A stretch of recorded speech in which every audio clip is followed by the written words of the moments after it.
Hello and welcome to SharpHR Career Corner with Karen Sharp Price. This podcast will inform and inspire you in your quest to find the right career path.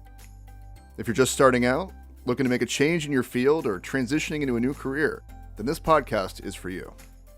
We will be sharing tips and providing resources on topics such as writing resumes, interviewing, using LinkedIn, and networking. We will take a look at different careers, companies, and opportunities.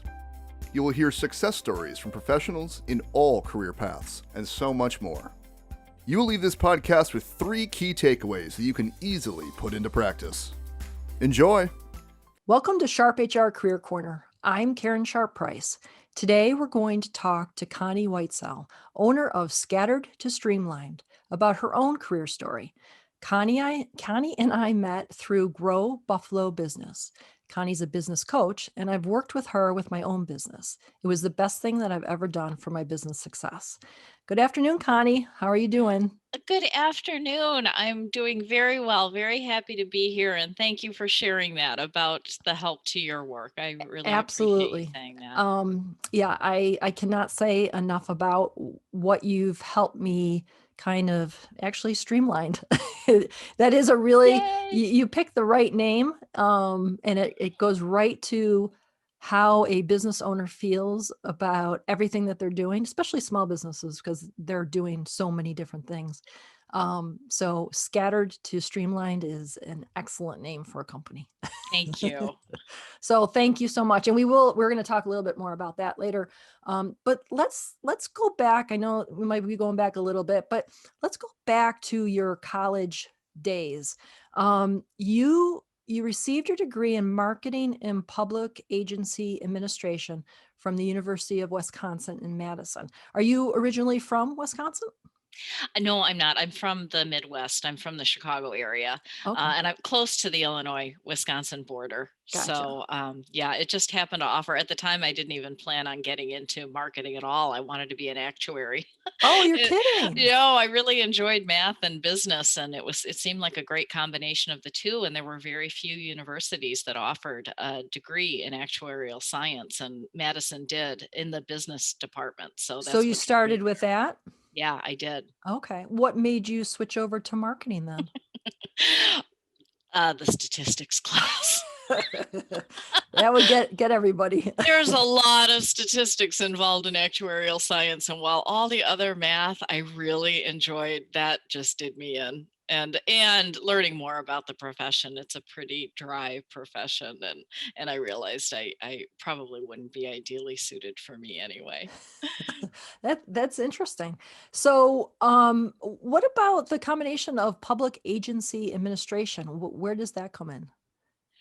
Well, I had it's interesting because the marketing was the major focus of the education. Uh, But I for some reason, I'd always been interested in transportation. And as it turned out, in my last business as an HR consultant, I worked for about 14 years on a project with the Chicago Transit Authority. So it was Oh. almost like I didn't even quite know what I would use it for at the time, but it ended up coming in really handy down the road. So was that one of your first jobs coming out of college? What was your first job? No, my first job coming out of college was a marketing assistant, actually. Okay. I was one of those people that didn't know what I wanted to do. I so admire people who do go into school having a really clear vision. My husband had a very clear vision of what he wanted to do, and he's been doing it for 40 years since then. But Wow. I really didn't know when the actuarial science fell through. So I actually started working for an organization that I had interned for when I was in college, Uh, and they hired me in the marketing department to help the marketing director and to coordinate events for the organization. And I have to say, though, I just had a wonderful boss and mentor there, and oh. he really taught me the ins and outs of business writing that I really didn't learn in college. And Oh. I carry his gifts with me to this day, what he taught me. Huh. Yeah. So you were in marketing for how long about were you in that position? I did a lot of floating for my first 10 years out of Okay. college, trying to figure out what I wanted to do and almost just really going with the flow of what came forward. So when I was doing that, as I mentioned, I was also coordinating events for the company. This was a hospital IS research company, and every year they would have these big events. And it happened to be I was in Chicago at the time, and it was at the Ritz Carlton in Chicago, and really enjoyed that part of the work. And shortly, I don't know, maybe 3 or 4 years after I'd been working as a marketing assistant, the Ritz Carlton hired me to work at their new hotel in Chicago at the time. I mean, this is 100 years ago. The Four Seasons Hotel was opening up there, so they hired me to help coordinate events for the hotel. Oh, okay. Yeah, yeah. So I did that Uh-huh. for a while. I was an assistant there, and then moved up to manager, coordinating events. And that was the most high pressure job I have ever been in my life, and I have no desire to feel that pressure again. You think about it, the Four Seasons Hotel. So I was coordinating corporate events, and at that hotel, the events were really big deals. They were very special annual events. It was almost like having a really big wedding, except 2 to 4 times a week, and Wow. coordinating that. And yeah, I mean, it was fun. It was luxurious. It was sophisticated. Walking into this gorgeous hotel every day for work, I learned so much about teamwork. I mean, the people that come together in this Yes. organization to make this happen. But the pressure got to me when we had Coca-Cola doing their board event there, and I didn't realize that we had Pepsi products in the mini bars. Oops. Big mistake.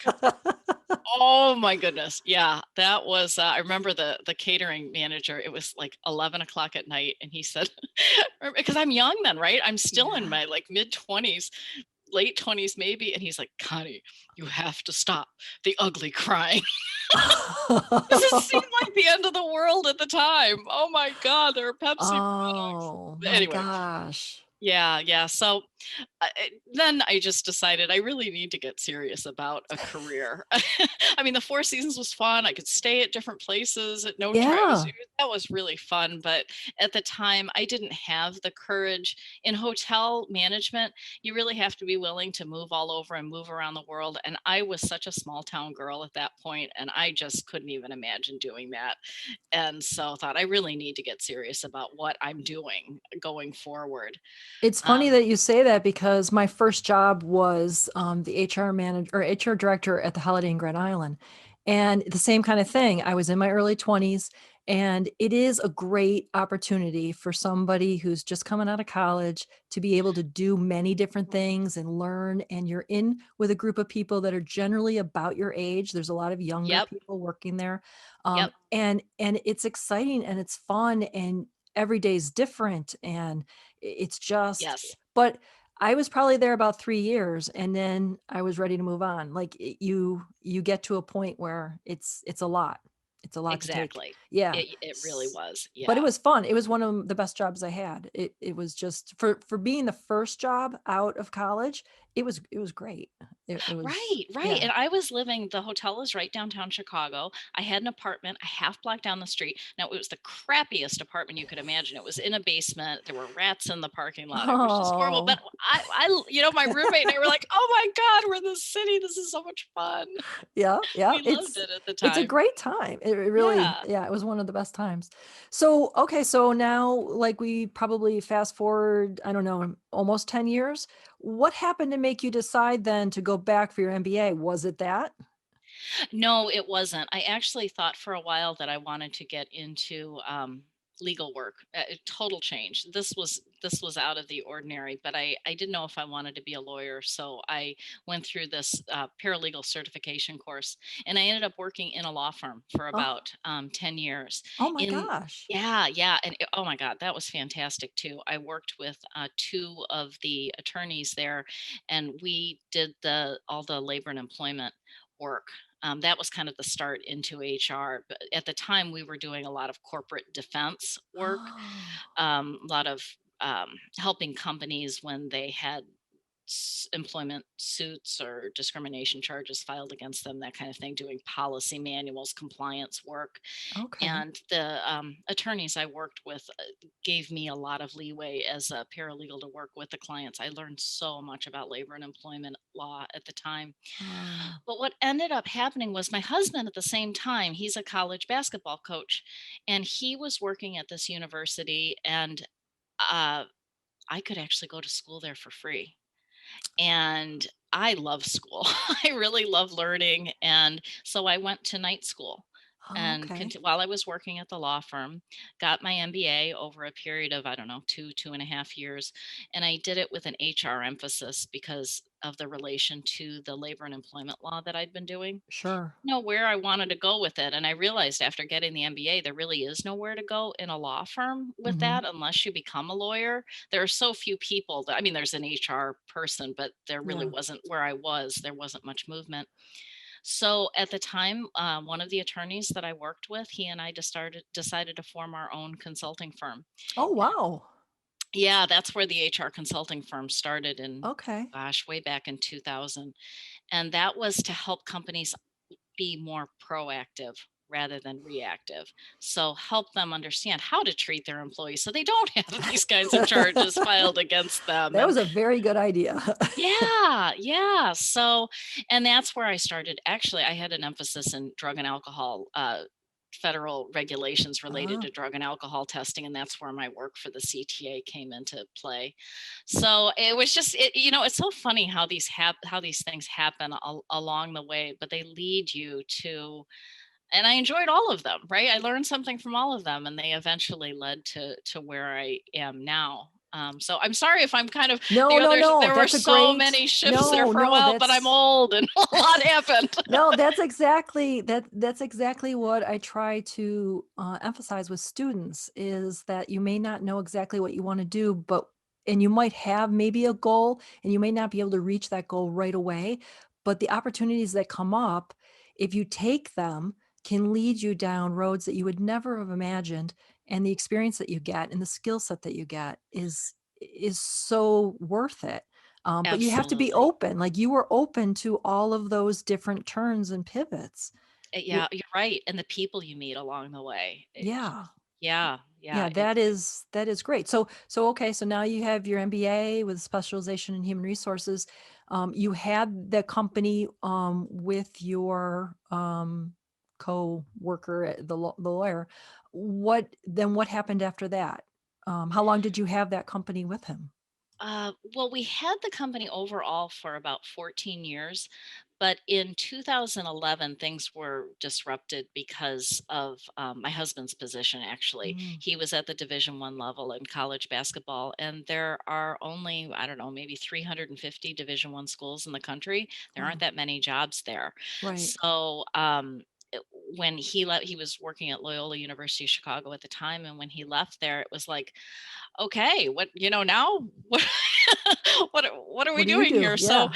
so he started working down at St. Louis University, which was about a 5-hour drive. And we moved down there, and I could, come back up to Chicago pretty easily. But our business was very location specific. I really Mm, needed to be there, to do the auditing and be hands on. So it worked okay when we lived in St. Louis, but then with his job, he went to St. John's, and we lived in okay. Queens. That wasn't so commutable anymore, Yeah. you know. Yeah. So, and I was seeing the writing on the wall, and also I had used a business coach myself when I was had the HR consulting business, and oh my god, she just made such a difference in my life and my business. And so I started thinking, I need something that I can do. I could see Jim was assistant coaching at the time. He wanted to head coach again. So I knew we were going to move until he got that job. So I thought, I need something that's a bit more remote. And I love the coaching. And I happen to help a lot of my friends with doing their business plans. It just kind of fell into that. Gotcha. And so I decided to go through a really intensive coach training program. Oh, That okay. yeah, it took about a year and a half, hundreds of hours of coaching, and I initially added that on as a service to the HR business when we moved to Queens, just kind of as a side thing to try out. And most of my clients were still in the Midwest because I didn't really know anybody in New York City, and it was Skype at the time, not Zoom, and and what ended up happening was, when we realized this just was not going to work with the HR company anymore, with me being gone and maybe never, and probably, and now I know we're not going back to Chicago. Yeah. um, it just made sense. So i um, I went into the business coaching full time at that point. And then luckily our next move was to Buffalo. And Jim got a head coaching job here after being associate head coach. So we could finally open all of the boxes. We could really settle in. And so I've really, the last few years, have been able to really work full time Dive on in. the work. And I enjoyed being in person with people again. I have a lot of local clients, and unfortunately with the pandemic it's not so in person, but before that and I'm sure Right. after that, we'll be meeting in person again, and I really Yeah. enjoyed that a lot. So So let's dive in a little bit about what you do. So what is it? And I know what you do, but let's tell everybody else. What do you actually do with a client, and who is your typical client? What is a good client for you? I primarily work with solo business owners, people who have their own businesses, typically service oriented. I don't work with a lot of brick and mortar type businesses, um, or business or sales professionals who are, in essence, responsible for their own books of business under a larger organization, like financial advisors or insurance agents or real estate representatives, those types of professions. Okay. And as the name of the business says, Scattered to Streamline, that's what I try to help my clients do. And as you said, it really, that title has seemed to resonate with a lot of different people. And as I'm sure you can imagine, as I've experienced as a solo business owner, you often have all kinds of great ideas for your work, but it's tough when you're doing it on your own to really figure out what to prioritize and on Yep. what to focus, and where to put your efforts next, and what maybe doesn't make as much sense. Right. So I help with that. My process always starts with creating a plan, and typically it's for figuring out for the next year what they want the business to look like, and then getting really specific for the current 3 months, the current quarter, and getting a really specific action plan together. And then I provide the coaching along the way to help them with all the steps, the challenges that come up, celebrating the successes, providing the accountability, and helping them reach those goals that they've set. And I think that for me, with the pandemic, it allowed me time to sort of think about where I wanted to go and what I wanted to do, which normally I didn't have a lot of that time. I was just going from one to the other to the other. I felt like I was, jumping from one rock to the next. And with that, just taking that time at the end of the year to sit down and have nothing else going on around me and put it on paper and follow your lead as to, what's the next step, what's the next step. It just became so much clearer on paper.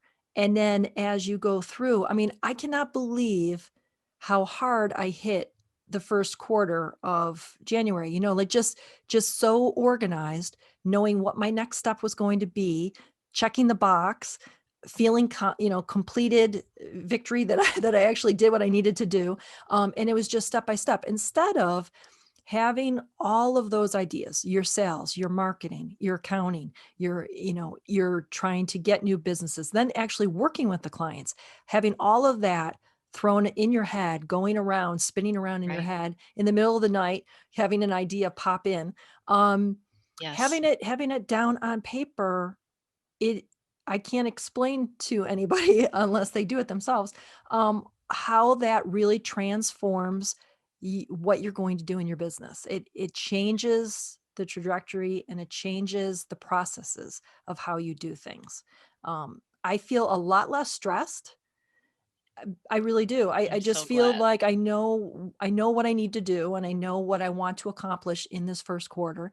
And I'm just working on those things. And even though I have all those other ideas down on paper for the next couple, quarters, I know that I'm just focusing now on what I need to do now. And It takes so much pressure off, doesn't it? yeah, it Yeah. absolutely does. So You mentioned something really key too that I think is really important for business owners to do, whether they're working with a coach or not, is giving some solid time to devote to that.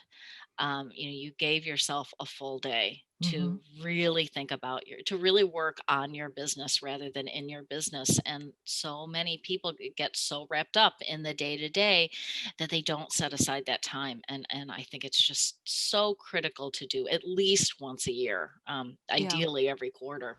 Well, and when we were sitting down doing that, it just like flooded out. It was very easy to fill those the forms out and get everything because it was all in my head. I didn't have to think Yes. about things. I didn't have to look into things. I knew what I wanted.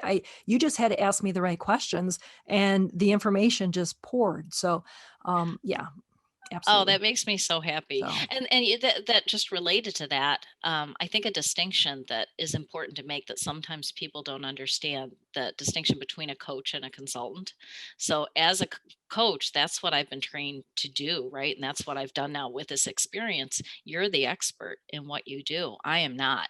So it's drawing from you with those questions what really will work for you. yeah, yeah, and it Mm. it it definitely did. So I can't thank you enough Oh, for oh gosh, helping my me. pleasure.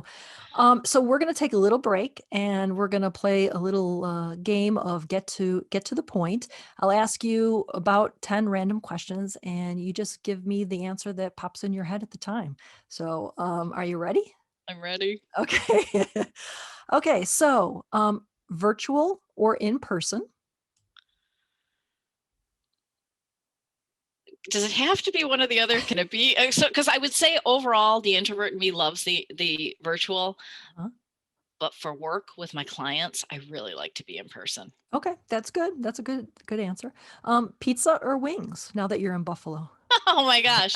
Well, in Buffalo, it's definitely wings. If I was in Chicago, it would be pizza. No That's a offense to no, Buffalonians who love that's their pizza. good answer. Social media of choice. Facebook. Dog or cat? Oh, dog.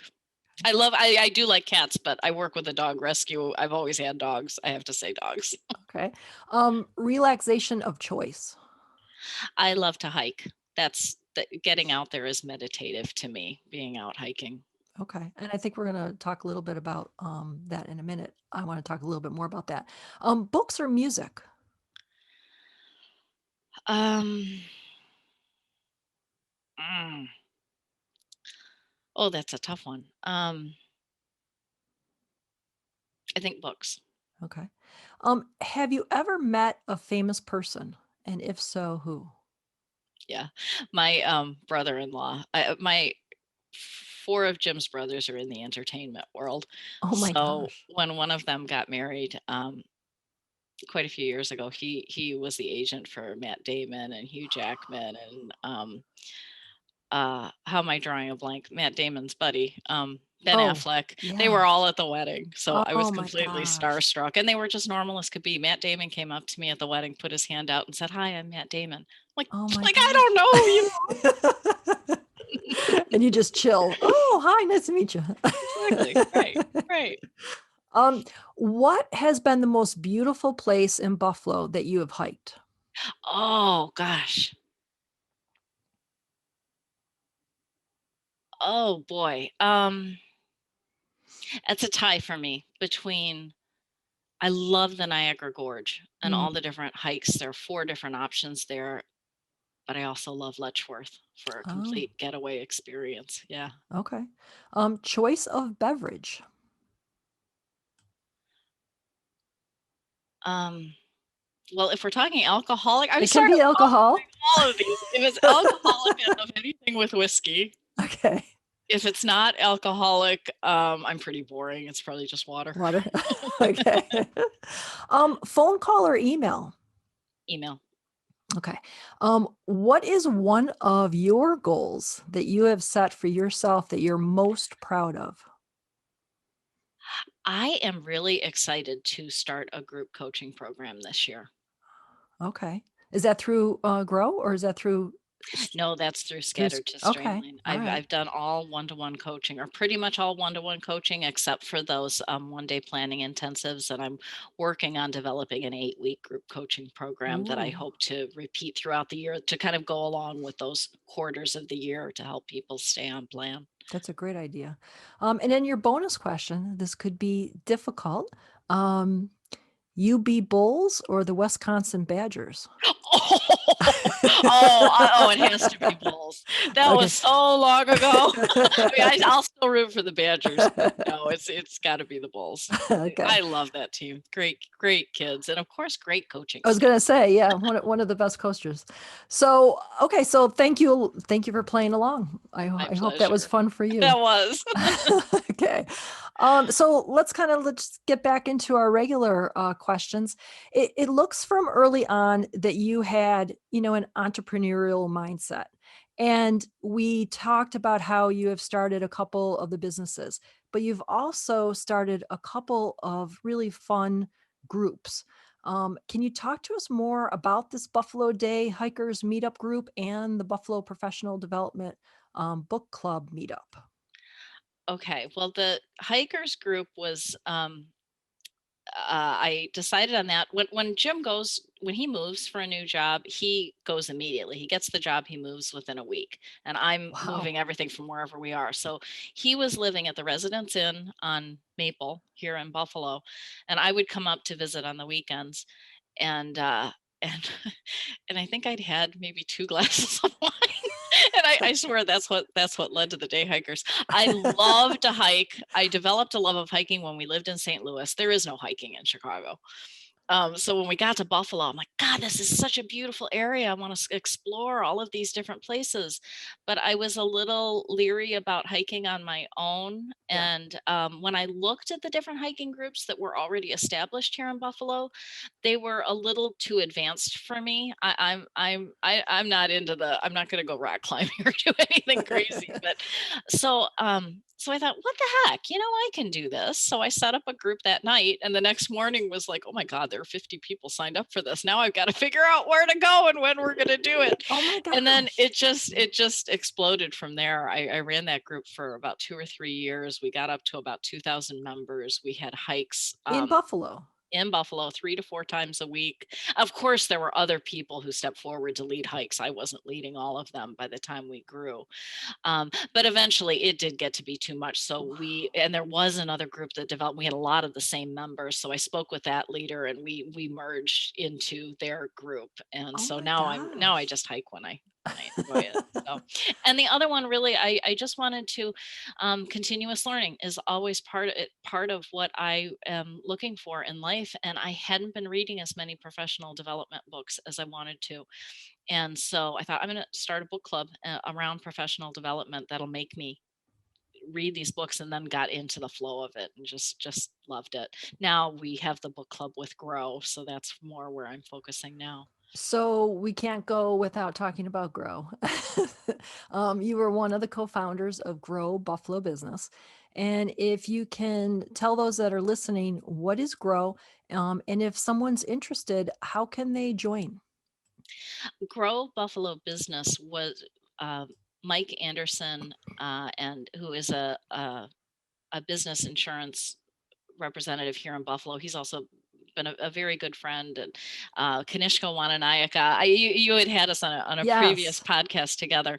We came together at the beginning of the pandemic when things were closed down, and we individually were working on different ways to help support the small business community, and decided it would be so much more effective if the three of us came together and ran it together. So we just started a Facebook group, and started up running events, networking, educational events, workshops, that kind of thing, all virtually. obviously, to provide community and educational resources, mainly for small business owners. And it just took on a life of its own. The members, like you and so many others, stepped forward, and we're still doing 2 to 3 events a week. Yeah. And now bringing in people and members from various parts of the country. The community is still very vibrant and growing, and still keeping with that intention to help provide free and low cost resources to small business owners.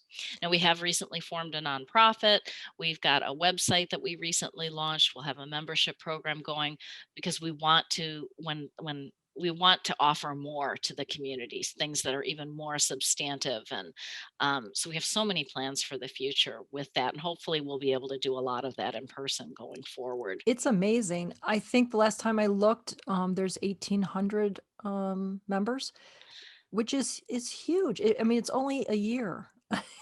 I know. But that just shows one thing. When I first came to Buffalo to visit, when Jim was interviewing for the job here, the first thing that struck me was that, to me, it felt very Midwestern. The people here were so warm and welcoming, and that carries over into the business community. People are so helpful here. Yep. And I think that's what's been the attraction of the group. We've also we've limited the self promotion that's on there, except for Mhm. specific posts for people to share about their business. So it's not spammy or anything. It's very Right. much hopefully helpful to people in the group. So who would be a good candidate to join that group, would you say? I would say anyone who owns or manages a small business. So I'd say probably under 20, 25 employees. I think they could really benefit from both the community and the things that they could learn there. We actually, I was mentioning to you, I was hosting one of our events right before this call, and it was with a local attorney who was talking about business formation considerations. So when you're starting a business, do you do an LLC or an S corp or a sole proprietorship? And walked us through those different elements. So it's good for people who want to start a business too. Yeah, it absolutely is. In fact, my sister lives in Virginia and she has an incredible artistic talent. And I want her to start a small business making like note cards Mm, and things like that yep, with those things. And so I'm slowly she has joined the group to learn more about how to do all that. So I'm hoping that wonderful. I'm slowly trying to work on her a little bit. Well, I'll be posting the recording, so Yeah, tag her in there so she can watch it. yeah, and she is. She's been doing some things on there. So Great. I'm glad. I'm really glad. So if someone wants to reach out to you, because maybe they own a small business and the idea of getting all their scattered thoughts streamlined, what would be the best way that they could connect with you? A few different ways, and one thing I realized, I didn't answer your previous question about how to find Grow, and I'm there too. So if you right now, if you go to Facebook and just put in Grow Buffalo Business, you'll find a group there, a private group. We've also have the website, which growbuffalobusiness.com. For me personally, you can find me at scattered2streamline.com at the website, or I'm very active on Facebook, Connie Whitesell on Facebook and Connie Whitesell on LinkedIn. Okay. Great. Thank you. And I will also put that in the description of the podcast so people can also reach out to you. So, Great. Connie, at the end of my podcast, I ask my guests to give 3 pieces of advice to those that are listening who might want to go in the line of work that you're in. So, starting their own business. Because you've been so successful with starting businesses and clubs and things like that in groups, what are 3 pieces of advice that you would share with those listening if they were thinking about starting their own business? Well, of course, I have to say, number one, have a plan. I think, and it doesn't have to be some formal 60-page long, dry business plan. Um, just starting the plan can help you figure out whether the business idea that you have to start with is viable, and then it helps walk you through all of the elements you need to consider for your business. So it helps you know what you don't know, and in a way forces you to consider those things that you really should. And yeah, there are all kinds of free resources out there that help with planning. The SBA does programs.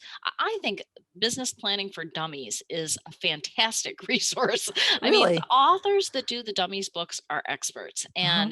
And yeah, that things like that. It doesn't have to cost a lot of money. So Right. that would be number one. Number two would be don't do it alone. Uh, as solo business owners, it can get really lonely. As we talked about, it can be really tough to figure things out. So you can find resources out there, low cost, SBA, SCORE, find community like Grow, where Yeah. there are other people to help encourage you when you are feeling a little low, or celebrate when things are going really well. So plan, people, and then also I would say give yourself time. It's pretty rare for businesses to be an instant success. So I always suggest, as people are getting into something, make sure that you've got the resources to support you in your business for a Yeah. while, and maybe even start as a side business. If you have a job right now, start as a side gig, see how it goes, Sure. and from there you can I just caution people to not to jump in too quickly, or once they're in it, just be a little patient, give it some time. It takes some time to Oh, yeah. really figure things out and get the ball rolling. It does. I mean, because if you're starting a business and you're one person and you have to deal with all of those different pieces, it absolutely takes time, and so give yourself a lot of time. I think that's all really very helpful. Connie, I personally want to thank you for the advice that you've shared with me for my own business, and for the advice that you've shared today for the podcast. If you're a business owner who feels scattered, I highly, highly recommend that you contact Connie today. I can't express to you how much she's helped me and what a great person she is to work with. So please reach out to her. Thank you, everyone, for listening to Sharp HR Career Corner. If you're trying to figure out your next career move and you need to talk with somebody, please contact Sharp HR. We would love to help you out. Go to sharphumanresources-buffalo.com for more information. If you enjoy the podcast, I encourage you to download it, leave a comment, and share with others you know. The more downloads and comments and shares that we get, the better the ratings and the easier we can be found. So thank you in advance for that. Until next time, be kind, everyone. We need to show a lot more kindness in the world, and it starts with you and I. So thanks again for listening, and have a great day.